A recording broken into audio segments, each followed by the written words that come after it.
కార్యకర్తల దగ్గర వనరులు ఎట్లుంటాయి? Unless and until party rules the state once. Sir ప్రతి సర్పంచ్ ఎన్నికలలో మేము డబ్బులు ఇచ్చే స్థితిలో ఉన్నామా సార్? మీరు చెప్పండి. వాళ్ళకి ఎమ్మెల్యేలు ఉన్నారు, మంత్రులు ఉన్నారు, వాళ్ళు జిల్లాలు 10 ఏళ్ళు నడుపుకున్న వాళ్ళు ఉన్నారు కాబట్టి దే ఆర్ ఫైన్. డబ్బులు లేవని మీరు అన్నారు కనుక కార్యకర్తల దగ్గర డబ్బులు లేవంటున్నారు సార్. కార్యకర్తల దగ్గర, భారతీయ జనతా పార్టీ కార్యకర్తల దగ్గర క్రమశిక్షణ ఉంటది, కొట్లాడే గుణం ఉంటది.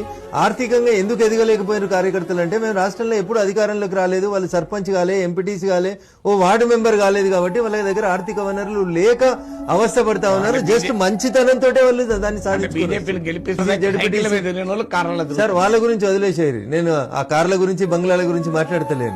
ఊర్లలో సర్పంచులు, ఎంపీటీసీలు, జడ్పీటీసీలు అనేటోళ్ళు ఏదో మోరు తీసో, రోడ్డు తీసో, 4 రూపాయలు అయితే ఎనికేసుకొని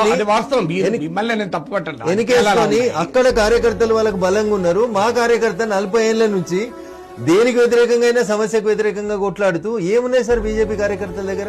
క్రమశిక్షణ తప్ప ఏం లేదు సార్. పార్టీ కమిట్మెంట్ తప్ప మా కార్యకర్తల దగ్గర కొట్టలేదు. అలాంటప్పుడు